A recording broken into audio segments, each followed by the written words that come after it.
Yes, it's here. This is the Honda Civic Type R FL5, and we are in the United Kingdom, which means we're about to get our first taste of this 329 horsepower beast on British roads. And we're at Thruxton, which just so happens to be the UK's fastest racing track.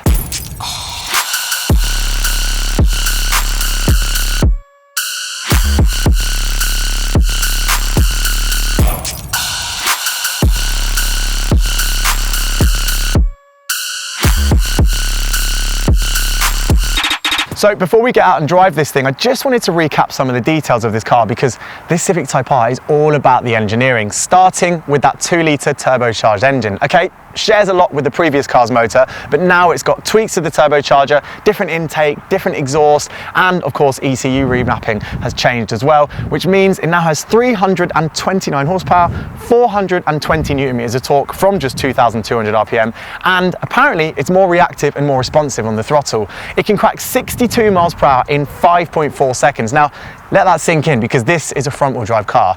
That's stupendously quick. And also, it will do 171 miles per hour. This is a 5-door hatchback, remember, and that is sports car fast. Also, there have been some significant changes apparently to the gearbox. Now, the 6-speed in the previous car was basically perfect. It was my favorite gearbox this side of top-end Porsches. Yet they claim to have made the weighting a bit nicer, the shift action a bit nicer. Apparently it just feels better to use. Then we get to the chassis, which has had some key revisions. First being wider tyres. They're 265 millimeters wide now and 19-inch wheels, so they're an inch smaller. So lighter wheels, wider tyres. That bodes very, very well. You probably noticed this rear wing here, which is also a nice picnic bench. Lots of downforces generated at both ends of the car. 19 kilograms altogether is pushed onto this car at 124 miles per hour. So apparently it's more stable at high speed, but with those chassis revisions, apparently it's more agile at low speed. And then, of course, we've got an individual mode as well, which we haven't had on turbocharged Civics before. It means you can take that engine to maximum in plus R mode, but you can bring the chassis and the suspension down to its softest, most British road appropriate setting. I think that means this could be the best car to have ever set foot on UK roads with front wheel drive. Should we find out? So you join me in the FL5 Civic Type R. Now it is greasy out here at Thruxton, but so far I can feel there is more grip than I'd expect, certainly compared to our beloved Rockingham.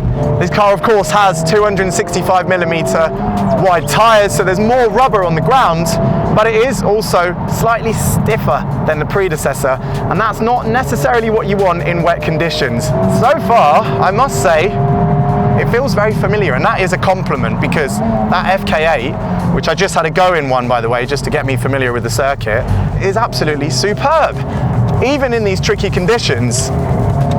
But straight away I can feel the front end of this car just feels a tiny bit sharper.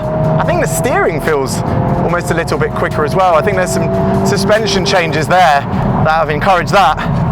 And it just feels as if the nose is bobbing around a little bit more on bumps. And as I turn in as well, I can just feel straight away there's none of that initial roll that you would get in an FK8. That being said, it is greasy today, so of course we're not really loading the car up very much. Brakes feel very good. I mean, I'm not working them too hard in these conditions. Let's see what it feels like on this curb. Yeah, pretty stiff. But traction is good. I mean, it's very greasy through that section there. And we got 420 Newton meters of torque to play with. And yeah, I could put my foot to the floor pretty sharpish actually. Let's see what it's like. Trail brake in. I'm in R mode, but the ESC is just pinching the outside brake there to keep me going in the right direction. Let's see if we can load up the front into this terrific first chicane. Right, into third. Yeah, the brakes feel really good, really good. If I just come off the throttle now, yeah, it starts to rotate. So it's very playful at the rear. Same again through here.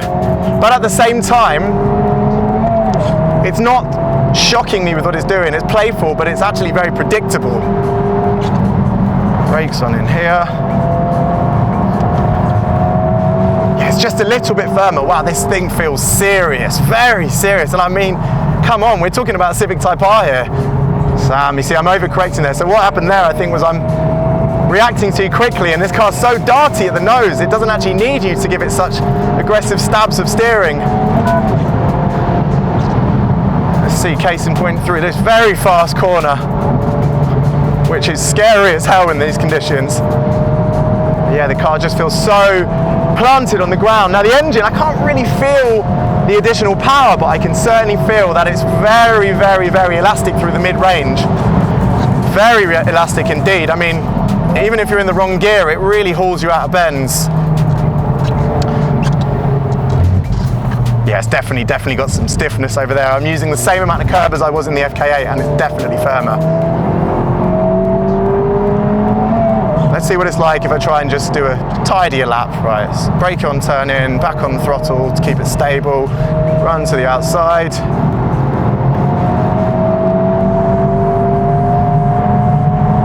Brake a little bit later here. Right, on the brakes hard. Yeah, brakes are good, brakes good. Pedal feel is good as well. All the brakes are really good when you get on it. So good actually that I'm very scruffy. That's because I'm surprised about how good they are. You could really stamp on the pedal there. That's very impressive indeed.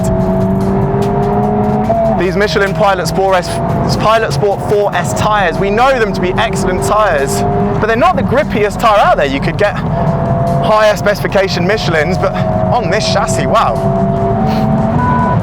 Into fifth, we've got our digital display ahead flashing at me, change into fifth. We're doing 124 miles per hour, and I'm gonna hit the brakes.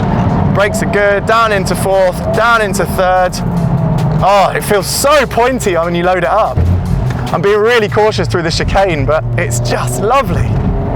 Wow. Traction's good, I can feel it just starting to push, but that diff is doing its job. Wow. This thing is stupendous. What's it going to be like on the road? Well, thankfully, we're about to find out. Although I might just do a couple more laps. Alright, so now we are on the road. I have calmed down. I was so excited on track in this thing because it was just so fantastic. I'm sure you could tell. But the test, or more important test I think, is to see how it does on the road. While many buyers of these cars will of course do track days, certainly is one of the biggest appeals of a car so serious like this. Well, most of you driving either way is still going to be on the road. And so I've stuck the car into comfort mode. We're driving nice and sensibly on this road, and the immediate change I can notice is it is a little bit firmer. Now the previous FK8 was renowned, it was celebrated for its sublime and really supple comfort mode, and while this I can feel over slightly bigger undulations is still lovely and soft, the damping is clearly quite forgiving in this mode compared to Civic Type Rs of previous generations, and especially compared to other hot hatches, some of which are teeth-shatteringly firm. This is still a pretty good ride, but I must just say, and it is crucial to say, it is a little bit firmer, but I don't think it's going to wear you down. Now I want to talk you through some of the changes that you experience in the cabin, because like driving on the road, you're going to be engaging with this stuff all the time. Infotainment and digital instrument clusters are pretty standard practice, and of course you get all these bits on the standard Civic of this generation, but in this car you get some unique graphics. Now the system is a massive improvement on the last one, and this digital instrument cluster ahead, it allows you to change the visuals. So when you're in comfort mode like I am now, I've got a very bland, quite simple display, but lots of information. And then obviously when you put it into Sport or Plus R, then you start to get more aggressive graphics. But interestingly, the digital LED dials, which are there as your shift indicator, they work no matter what mode you're in. If you rev it out, even in comfort mode, those lights will come on and it'll even beep at you to say change up.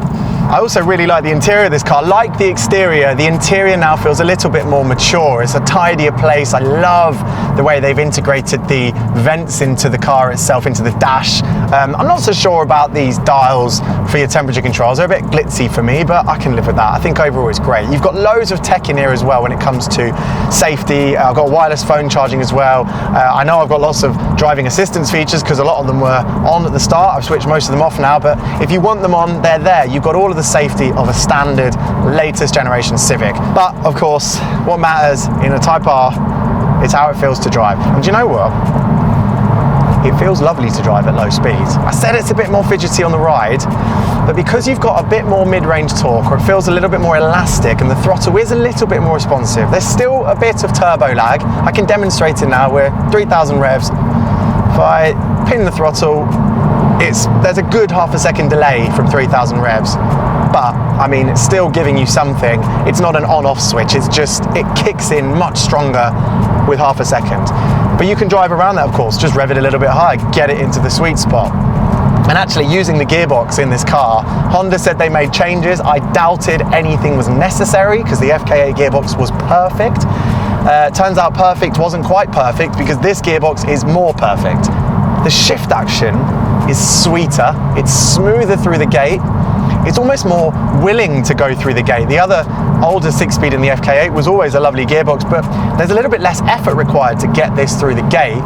It does feel like there's a slightly shorter movement as well. It's a little bit closer as in terms of the gate, and then actually getting it into gear, it's still a lovely mechanical shift. So it just means that even while I'm driving slowly, there's a lot of reward to be had from driving this Civic Type R. Steering as well does feel a bit sharper. They changed a few things in the suspension geometry. There's obviously changes in the hardware up front, and it also feels like perhaps there's been a slight tweak, if not to the steering ratio, then just the weighting, the electronic weighting that's in there with the electronic power steering. Now I'm going to click it through the drive modes. We're on a twisty route here, although we are in traffic, and now I'm in sport. Immediately, throttle response is quicker. That's no surprise, very obvious. Oh yeah, can feel a bit more engine tone as well. I don't know if that's synthesized or whether there's something open in the exhaust, but I can just hear a little bit more of that lovely 4-cylinder noise that you get from these Honda engines. And if oh yeah, so responsive with the heel and toe downshift. You can use the automatic blip function, which I was doing on track because I was learning the circuit and the car. I left it in auto, but on road I can now manually blip, and it's just lovely and it's so smooth. Seats as well, I need to talk about the practicality of this car.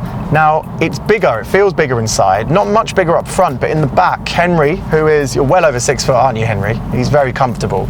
There's a lot of leg room, and there's a big boot as well. This boot lid opens up and you've got such a wide window of space. Because ultimately it's still just a Civic, it's a very usable machine. And also, don't forget, it's got smaller wheels. Now we've got 19-inch wheels instead of the 20 inches you got on the quickest versions of the last one. And that means that it's probably going to be a bit easier to live with as well. You've got less alloy to curb. Visibility, good. So you do have this great view down the bonnet, and I can see the intake on the top of the car. And as I look in my rear mirror, I can see the swelled arches. It feels proper.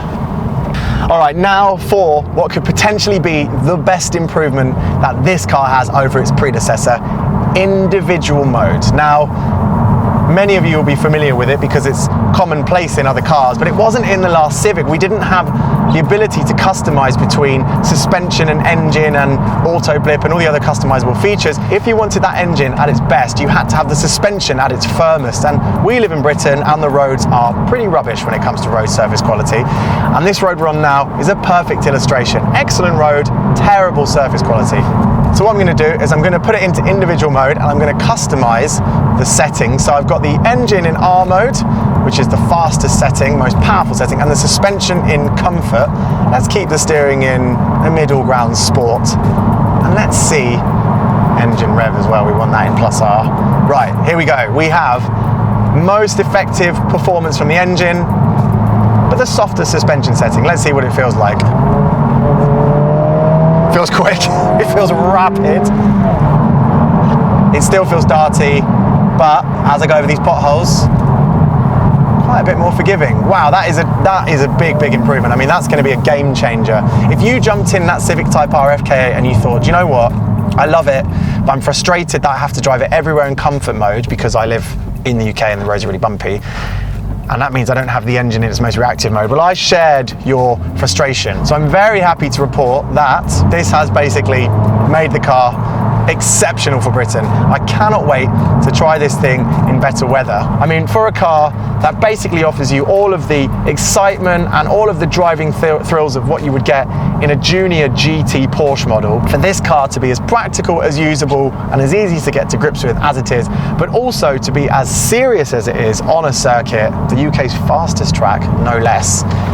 It is spectacular. And yes, at just, what was it, a fiver under 47 grand list. And then if you want to get it in a colour that isn't grey, you've got to spend £650 on top. If you want carbon bits, I think it's £1,000 on top of that. All of that, yes, but basically the base car you get for just under 47k, this is spectacular value for money. This is where it's at. If you're serious about driving and you can't afford a GT Porsche, FL5 Civic Type R, well yeah, I think it would get my cash. What do you think? Let us know in the comments. Do you think this is going to be the best of Civic forever? There's talk the next one might be hybrid, but goodness knows what's coming up next. All I can say is right now, when these cars arrive on UK roads in a matter of weeks, things are very, very good. And actually, even if you can't find yourselves in one of these, you can, of course, find many examples of the previous car, some of which are on cinch.co.uk. So if you're into your fast Hondas like I am, be sure to check that out. And don't forget to like and subscribe, of course, because hopefully we're going to get into one of these very soon again. We're going to go off and test it in a few more scenarios. We'll book in some sunny weather for that time, promise. See you soon.